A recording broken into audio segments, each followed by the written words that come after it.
Assalamualaikum students, how are you? I hope you all will be fine. आप लोग जो chapter पढ़ रहे थे वो था हेल्थ एंड हाइजीन का, जिसमें मैंने प्रीवियस लेक्चर में आपको डिजीज के बारे में बताया कि क्या होती है, और इसके बाद कम्युनिकेबल डिजीज की डेफिनेशन और नॉन कम्युनिकेबल डिजीज की डेफिनेशन को एक्सप्लेन किया गया, और उससे होने वाली जो है डिजीजेस के बारे में बताया गया।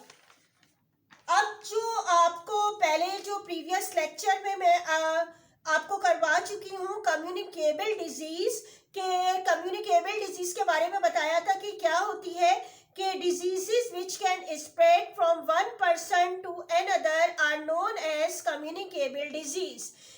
ठीक है, एक से दूसरे पर्सन को लगने वाली जो डिजीज है वो क्या कहलाती है? Communicable disease. इसके जो है आज हम पढ़ेंगे कि स्प्रेड ऑफ डिजीज के डिजीज जो होती हैं वो किस तरह जो है फैलती हैं। ठीक है, जो हमारा टॉपिक है वो है स्प्रेड ऑफ डिजीजेस।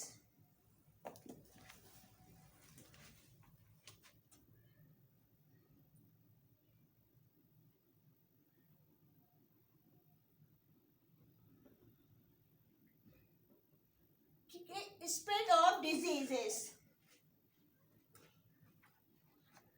अच्छा, इसमें जो है कि डिजीजेस जो है मुख्तलिफ तरीके से फैल रही होती हैं।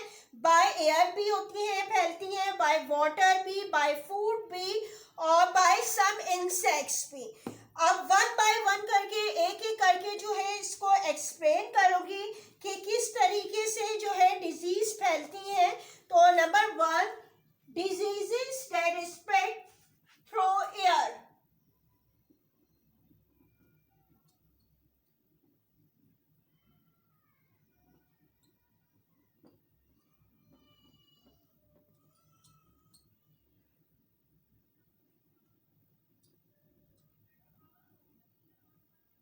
Diseases that spread through air, यानी कि एयर के जरिए किस तरीके से फैलती है और कौन सी डिजीज है जो कि एयर के जरिए फैलती हैं। तो जो डिजीजेस फैलती हैं उनके नेम है common cold, measles, influenza, tuberculosis, diphtheria. ये तमाम जो डिजीज है ये एयर से फैलती हैं। एयर के जरिए कैसे फैलती है, यानी कि कोई भी पेशेंट जिसको अगर ये बीमारी है, जैसे कॉमन जो डिजीज है इन्फ्लुएंजा, जिसको फ्लू कहते हैं, जो हम लोगों को कॉमनली होता रहता है, जो नज़ला कहा जाता है। ठीक है, ये जो अगर किसी भी को ये डिजीज होती है तो वो जब पेशेंट स्नेज और कफ करता है, यानी कि क्या, यानी कि छींकता है या खांसता है, तो एयर में जो है जर्म्स शामिल हो जाते हैं, और कोई भी हेल्दी पर्सन जो उसके करीब बैठा होता है तो वो एयर के जरिए जो है उसके नोज से जो है उसमें अंदर बॉडी में चला जाता है, और फिर उसको भी वो डिजीज हो जाती है। ठीक है, यानी कि ये डिजीज जो कुछ डिजीज बताई गई है ये एयर से जो है फैलने वाली डिजीज थी। इसके बाद सेकंड पे आते हैं diseases that spread through water। अब वाटर से जरिए कौन सी डिजीज जो होती हैं वो फैलती हैं, जैसे कोलेरा है, टाइफाइड, जॉइंटिस और डायरिया। ठीक है, ये डिजीज है जो कि वाटर से फैलती है। और वाटर कैसा वाटर? कॉन्टामिनेटेड वाटर, यानी कि ऐसा वाटर जिसमें के जर्म्स मौजूद हो। और आपको पहले लेक्चर में मैंने प्रीवियस में बताया था जो जर्म्स होते हैं, यानी कि जो माइक्रोब्स होते हैं वो इतने छोटे होते हैं कि आप नेकेड आई से नहीं देख सकते। एयर में भी मौजूद है, वाटर में भी है। तो अब ये अगर ऐसे वाटर हम पिए जो कि जिसमें ये जर्म्स मौजूद हैं, और अगर हमारी बॉडी में चला जाएगा ऐसा कंटामिनेटेड वाटर तो हमें ये डिजीज हो सकती है। इसीलिए हमें पानी को जो है बॉईल करके पीना चाहिए। बॉईल करें, फिर उसको फिल्टर करके जो है ठंडा करके जो है इसको इस्तेमाल करेंगे। जो फिल्टर लगे हुए होते हैं उससे हमें पानी को जो है ऐसे पानी को पीना चाहिए ताकि उसमें जो है वो जर्म्स मौजूद ना हो। इसके बाद नेक्स्ट आते हैं डिजीजेस दैट स्प्रेड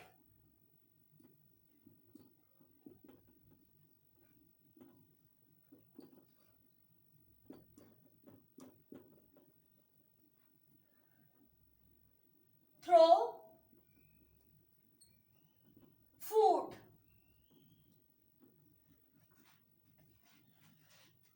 ठीक है, कुछ डिजीज ऐसी होती हैं जो कि फूड के जरिए फैलती हैं। अब फूड के जरिए किस तरीके से फैलती हैं कि आपको पता है कि जो गार्बेज वगैरह मौजूद होता है, यानी कि अगर कहीं पे कचरा वगैरह जमा हुआ है, गार्बेज के ढेर लगे हुए हैं, ठीक है, जिस तरह गार्बेज है किसी भी जगह पे मौजूद है तो उसमें क्या मौजूद होंगे? लाजमी बात है वहां पे जर्म्स मौजूद होंगे, ठीक है, ये गार्बेज है जैसे, ठीक है, इसमें क्या चीज मौजूद है? जर्म्स मौजूद है। अब क्या होता है, कोई फ्लाई यानी कि जो मक्खियां वगैरह जो होती हैं, ठीक है, कोई फ्लाई अगर इस पे गार्बेज पे आके बैठ जाए, ठीक है, तो इसकी जो लेग्स होती हैं तो वो उनकी लेग्स में क्या होता है, ये गार्बेज जो होते हैं वो जो होते हैं चिपक जाएंगे, स्टिक हो जाएंगे, ठीक है। इसकी जो लेग्स जो होंगी उसके ऊपर ये गार्बेज स्टिक हो गए, और गार्बेज के स्टिक का मतलब है वो जर्म्स इसकी जो है लेग्स में, किसकी लेग्स में? फ्लाइज में, जो कि फ्लाइज वगैरह जो उड़ती हैं वो क्या गंदगी पे भी बहुत बैठती हैं, तो क्या होता है वो उनकी लेग्स पे ये गार्बेज लगा, यानी कि जर्म जो है वो स्टिक हो गया।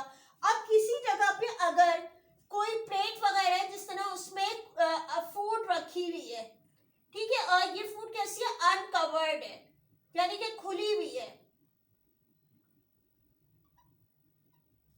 ठीक है, यहाँ पे इसमें फूड रखी हुई है,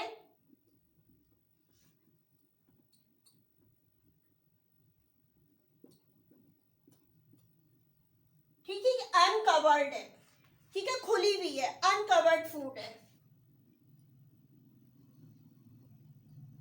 अब क्या होगा कि ये जो फ्लाई है जो कि किसी गार्बेज पे बैठी, ठीक है, और इसकी लेग पर जो है वो जर्म्स स्टिक हुए, जब ये वाली फ्लाई उड़ के किसी अनकवर्ड फूड पे अगर बैठ जाए, ठीक है, यानी कि जो फ्लाई थी वो क्या हुआ, उड़ने के बाद कहां तक पहुंच गई? कोई फूड जो खुली हुई थी उस पे पहुंच गई, तो क्या होगा कि ये जो फ्लाई थी, ठीक है, इसकी जो लेग्स में जर्म्स स्टिक थे, ठीक है, ये फ्लाई है जो कि यहाँ पे आके उड़ के बैठी, तो इसकी जो लेग्स पर जो जर्म्स स्टिक थे तो वो क्या इस फूड पे ट्रांसफर हो गए, और क्या हुआ उसके बाद जो क्या होगी, ये फ्लाई जो होगी वो एयर में उड़ जाएगी, हवा में चली गई, उड़ के चली गई। लेकिन अगर हमें नहीं पता है, वो खुली हुई जो चीज रखी हुई है उस पे वो आके बैठ के जो है जर्म्स को ट्रांसफर कर गए, उड़ गए, और फिर अगर हम ये फूड खा लेते हैं तो क्या होगा कि हम बीमार हो जाएंगे, हमारे स्टमक में दर्द होगा, हमें जो मुख्तलिफ डिजीज हो जाएंगी, जो पेट की डिजीज है वो हमें हो जाएंगी, और इस तरह हम बीमार हो जाएंगे, ठीक है। यानी कि अगर हम अनकवर्ड फूड खाते हैं, इसीलिए कहा जाता है कि घर में बनी हुई फूड को खाना चाहिए, क्योंकि वहां पर सफाई का ख्याल रखा जाता है, और बाहर से अगर आप खुली हुई चीजों को खा रहे हैं, बाहर से लेके खा रहे हैं, तो आपको नहीं पता कि उस पर कितनी फ्लाइज बैठ चुकी होंगी और कितने जर्म्स ट्रांसफर कर चुकी होंगी, और वो हमारे अगर बॉडी में चला जाए तो वो हमें बहुत ज्यादा नुकसान होता है, हमें उससे हमें दर्द होने लगता है पेट में, और मुख्तलिफ जो है डिजीज, डायरिया वगैरह जो होता है वो कॉमनली जो हो जाता है हमें इस फूड को, कंटामिनेटेड फूड को खाने से। ठीक है। और इसके अलावा एक और भी चीज कि अगर ये जो जर्म्स मौजूद होते हैं ये कहाँ पे होते हैं, ये डस्ट वगैरह या सॉइल पे भी मौजूद होते हैं, ठीक है। जिस तरह हमारी जो चीजें हैं, टेबल है, चेयर्स है, उस पे जो है डस्ट वगैरह आ जाती है, डस्ट के पार्टिकल्स मौजूद होते हैं, ठीक है। ये भी हम इस पे भी जर्म्स मौजूद होते हैं जो हमें नजर नहीं आ रहे होते। और जब इसको क्या किया जाता है, हवा के जरिए ये उड़ के, ठीक है, हवा के जरिए क्या होंगे, ये उड़ के जो है अगर कोई फूड वगैरह रखी हुई है, खुली फूड, तो उसके ऊपर पहुंच जाएंगे, ठीक है।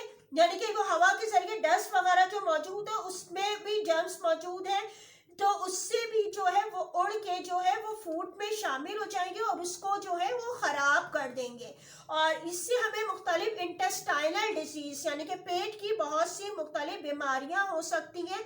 इसीलिए कहा जाता है जब आप कोई भी चीज खाएं तो अपने हैंड को अच्छे से जो है, अच्छी तरीके से जो है सोप से और वाटर से जो है हैंड वॉश करें, ठीक है। और उसके बाद हमें कोई चीज खानी चाहिए। ऐसा ना हो कि फूड आपने साफ सुथरे ली लेकिन हमारे हाथ खुद गंदे हैं, हमारे जो हैंड्स हैं उसमें नेल्स मौजूद होते हैं, उनको भी साफ रखना चाहिए। ये लोगों को नेल्स में भी जो है हजारों किस्म के जर्म्स जो है मौजूद होते हैं अगर आप साफ नहीं करेंगे, ठीक है। इसलिए जो है कि आप अगर सफाई का ख्याल रखेंगे तो वो जर्म्स आपके जो है माउथ से आपके स्टमक में दाखिल नहीं हो पाएंगे। तो इसलिए हमें हैंड वॉश रखना चाहिए कि आप हाथ साफ रखें, आप हाथ धोकर जो है वो चीज़ों को खाएं और इस तरीके से आप जो है बीमारी से बच सकते हैं। अदरवाइज जो है फूड के जरिए भी जो है डिजीज ट्रांसफर हो सकती हैं। इसके बाद आते हैं नंबर 4 पे,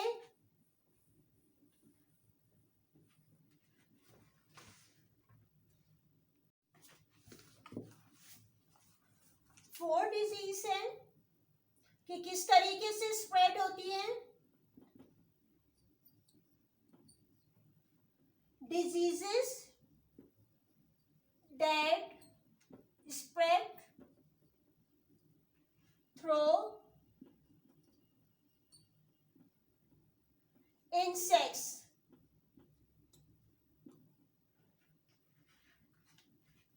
डिजीजेस, कुछ डिजीज जैसे कि मलेरिया है, प्लेग है, डेंगू है, ये कैसी होती है, किस तरह फैलती है, बाय ब्लड सकिंग इंसेक्ट, यानी कि कुछ इंसेक्ट ऐसे होते हैं जो कि हमारे ब्लड को सक करते हैं और हमें जो है बीमारियों को ट्रांसफर कर देते हैं।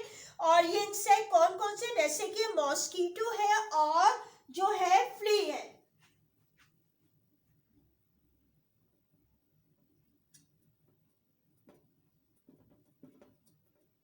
ठीक है। मॉस्किटो के जरिए भी होती है ये, और इसके अलावा जो है ये फ्ले, ये भी एक इंसेक्ट है, ठीक है। मॉस्किटो भी जो है इंसेक्ट है और जो है ये फ्ली भी जो है एक इंसेक्ट है। ये इनमें क्या होता है, दरअसल इनमें जर्म्स मौजूद होते हैं, ठीक है। इनकी बॉडीज में जो है वो जर्म्स मौजूद होते हैं, मॉस्किटो में भी और फ्ली में भी, कि जब ये ह्यूमन को काटते हैं तो क्या होता है, काटने से जो उनकी बॉडी में जो जर्म्स होते हैं वो हमारे ब्लड में शामिल हो जाते हैं और हमें डिजीज, हमें कोई भी डिजीज हो सकती है। कौन सी होती है, जो मॉस्किटो को काट, अगर मॉस्किटो हमें काट ले, और कौन सा मॉस्किटो, फीमेल एनोफिल्स मॉस्किटो, यह एक मॉस्किटो का नेम है, ये अगर काट लेता है तो क्या होता है कि हमें मलेरिया की डिजीज हो जाती है। और मलेरिया की डिजीज में क्या होता है कि हमें बुखार आता है, सर्दी लगती है, मुख्तलिफ टाइम से जो है बुखार उतरता और चढ़ता रहता है। और इसी तरह जो फ्ली है ये भी एक इंसेक्ट है, ये किसके जरिए होता है, ये अगर हमें जो है काट ले तो इससे क्या होती है, इससे भी जो हमें डिजीज होती है वो कौन सी होती है, प्लेग की। और ये जो होती है ज्यादातर चूहों में, रैट में, यानी कि फ्लीज होते हैं, रैट वगैरह को जब काटते हैं तो उसमें ये ट्रांसफर होती है। और अगर वो रैट ना हो तो वो अगर ह्यूमन को भी काट लेंगे फ्ली तो उनमें भी जो है ये बीमारी जो होती है ट्रांसफर हो सकती है, और इससे जो है बॉडी में जो है मुख्तलिफ पेन होता है, स्वेलिंग आ जाती है इसके काटने से, ठीक है। और इसी तरीके से जो है एक और भी कि किस तरीके से एक और रीजन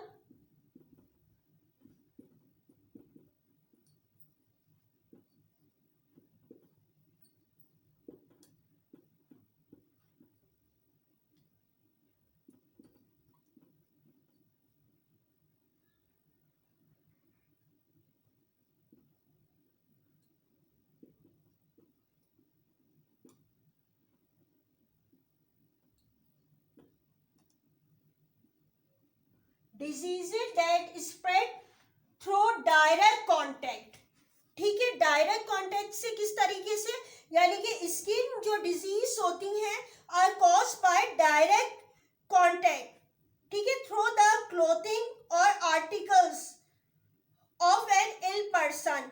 इसमें बताया गया है कि कोई डिजीज जो होती है, जैसे स्किन डिजीज है खास तौर पर, वो क्या होती है, डायरेक्ट जो कांटेक्ट से फैलती हैं।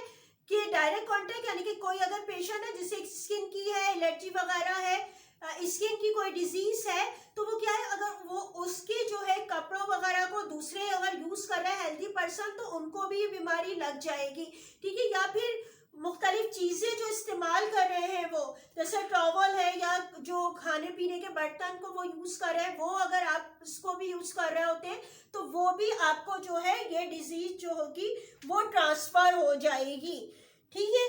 यानी कि ये सारे जो आपको बताए गए स्प्रेड ऑफ डिजीज के डिजीज किस किस तरीके से हम तक जो है वो ट्रांसफर हो सकती है, ठीक है। ये इसके बारे में था। 5 होमवर्क देख लीजिए। क्वेश्चन नंबर 12 है आपका, ठीक है। क्वेश्चन 12 है, 11 तक मैंने करवा दिया। क्वेश्चन 12 है, draw neat and label diagrams of protozoa and fungi also colour them. आपने क्या करना है, 2 डायग्राम ड्रॉ करनी है। आपने पहले क्वेश्चन लिखिएगा, ठीक है। क्वेश्चन लिखने के बाद आपने ये 2 डायग्राम ड्रॉ करनी है। अच्छा, ये डायग्राम जो है इंटरलीव पेज पे ही ड्रॉ होगी, इसी तरीके से बॉक्स बना के कीजिएगा। अच्छा, ये प्रोटोजोआ जिसको मैंने आपको प्रीवियस लेक्चर में आपको माइक्रोब्स बताए थे, 4 टाइप्स के होते हैं, ठीक है। बैक्टीरिया, प्रोटोजोआ, फंजाई या फंगी जिसे कहा जाता है, वायरस, ठीक है। उसमें से एक प्रोटोजोआ की डायग्राम आपने बनाना है। प्रोटोजोआ एक पूरे ग्रुप का नेम है, और ये जो डायग्राम ड्रॉ हुई हुई है ये अमीबा कहते हैं इसको, ठीक है, अमीबा पढ़ते हैं इसको। और ये प्रोटोजोआ एक पूरा एक ग्रुप है, ठीक है, यूनिसेलुलर ऑर्गेनिज्म का ग्रुप होता है जिसे कि प्रोटोजोआ कहते हैं, जो एक सेल से बना हुआ होता है। आपने डायग्राम बनानी है। डायग्राम इस तरह है कि जो अमीबा होता है ये इर्रेगुलर शेप का होता है, यानी कि इसकी कोई अपनी शेप नहीं है। जैसे मैंने बनाया, आपका थोड़ा बहुत अगर चेंज भी शेप हो जाएगी तो कोई मसला नहीं है। आप इस तरीके से इसको बनाइएगा कि ये थोड़ा सा जो है वो इर्रेगुलर शेप का आपको नज़र आ रहा है, ठीक है। इस तरह अपनी शेप होगी। अच्छा, इसके बाद ये जो इसकी नज़र आ रही है पोर्शन, यानी कि ये इसकी मदद से जो है वो चलता है, ठीक है, मूव करता है, इसको कहा जाता है सीडोपोडिया, ठीक है, सीडोपोडिया कहते हैं। ये लिख दीजिएगा इसकी लेबलिंग। सेंटर में इसका न्यूक्लियस बना हुआ है, ठीक है, इसको लेबल कर दीजिएगा। अच्छा, ये वैक्यूल है, फूड वैक्यूल। अच्छा, 2 तरीके के वैक्यूल है, एक फूड वैक्यूल, एक कॉन्ट्रैक्टाइल वैक्यूल, ठीक है। फूड वैक्यूल में इसके फूड के पार्टिकल्स होते हैं, देखिए 2-3, यानी कि आप अपनी मर्जी से 3-4 आप बना सकते हैं, कोई इसमें काउंट करके नहीं होता। इसी कॉन्ट्रैक्टाइल वैक्यूल जो आपका है, ये भी आपने क्या करना है, कॉन्ट्रैक्टाइल वैक्यूल आपने इसी तरीके से इसका बनाना है। और जो है कॉन्ट्रैक्टाइल वैक्यूल बीच से खाली है, ठीक है, इसमें कोई नहीं है, ब्लैक में नहीं कि इसमें वाटर या मिनरल्स होते हैं, ठीक है। ये 3-4 लेबलिंग जो है वो आपकी क्लास के लिहाज से 5 की लिहाज से जो है मैंने करवा दी है। होती तो इसकी और भी लेबल है, लेकिन इसके लिहाज से कि आपको जो है एक माइक्रो ऑर्गेनिज्म की डायग्राम जो है वो पता चले कि हाँ ये आपने जो ड्रॉ किया आपकी बुक में भी थी, लेकिन लेबलिंग नहीं थी। इसको मैंने ज़रा सा इसको थोड़ा करके इसमें लेबलिंग ऐड की है। ठीक है। और इसमें आप कलर कर दीजिएगा, कोई सा भी लाइट कलर इसको कर दीजिएगा, ये आपकी अमीबा की डायग्राम हो जाएगी। अच्छा, इसमें एक और बोली गई है फंजाई की, ये आपकी बुक में भी बनी हुई है, ठीक है, लेकिन इसमें जो है लेबल नहीं है। लेबलिंग के लिए मैंने यहाँ पे इसको यूज़ किया है कि आप जो है जैसा ये स्पोर्ट्स लिख दीजिएगा, ठीक है। और ये हाइफे कहलाता है, ठीक है। थ्रेड लाइक जो स्ट्रक्चर है, धागे की तरह जो होता है, ये हाइफे कहलाता है। ये आप लेबल कर दीजिएगा, इसकी 2 लेबलिंग हो गई, और इसको भी इसी तरह कलर करके कीजिएगा और बॉक्स बना के सफाई से कीजिएगा। फिर बता दूं आपको कि आपने ये जो है इंटरलीव पेज पे आपने ड्रॉ करना है। आप चाहें तो क्वेश्चन जो है वो आपका लाइंस वाले पेज पे आप लिख सकते हैं, जहाँ तक आपने क्वेश्चन नंबर 11 लिखा था, उसके बाद आप क्वेश्चन नंबर 12 आप लाइंस वाले पेज पे लिख दीजिएगा। उसके सामने जो आपका इंटरलीव पेज होगा उसमें जो है आपने ये डायग्राम ड्रॉ करनी है, ठीक है। ये डायग्राम आपने ड्रॉ करनी है और बिल्कुल नीट एंड क्लीन होनी चाहिए। दोनों डायग्राम इंटरलीव पेज पे ही ड्रॉ होंगी, और इसमें दोनों में कोई सा भी आप अच्छा कलर कर सकते हैं। इसका ये कोई कलर होता नहीं है, या असल में माइक्रोस्कोप में जब नज़र आते हैं तो इसको स्टेन किया जाता है, इसमें कलर डाले जाते हैं, जैसे रेड वगैरह डाला जाता है, रेड ग्रीन वगैरह, जो ताकि प्रोमिनेंट हो सके, ठीक है उसकी। तो इसमें कोई कलर का ये शेप कलर है नहीं इसका, ये आप अपनी मर्जी से कोई सा भी इस पे कलर कर सकते हैं, ठीक है। लेकिन स्ट्रक्चर आपने पूरा इसी तरीके से बनाना है, और इसमें आपने दोनों नेम लिखने हैं, अमीबा भी और प्रोटोजोआ का भी, और इसमें भी आपने इसी तरीके से एक ही फंजाई का नाम लिखना है और इसकी लेबलिंग करना है, ठीक है। इस तरीके से कर दीजिएगा। और इसके बाद भी आपका कुछ और थोड़ा सा चैप्टर और रह गया है, वो नेक्स्ट क्लास में एक्सप्लेन होगा, ठीक है। और इसके बाद जो है उसके कुछ क्वेश्चन भी, अभी आपका ये पूरा चैप्टर कंप्लीट नहीं हुआ है, अभी थोड़ा बाकी है, वो भी जो है आपको नेक्स्ट क्लास में बता दिया जाएगा कि क्या करने हैं। आज तक के लिए आपका सिर्फ ये डायग्राम की 2 डायग्राम मैंने दी है जो आपने बनानी है, ठीक है, ये आपने बनानी है। Thank you. अल्लाह हाफिज़।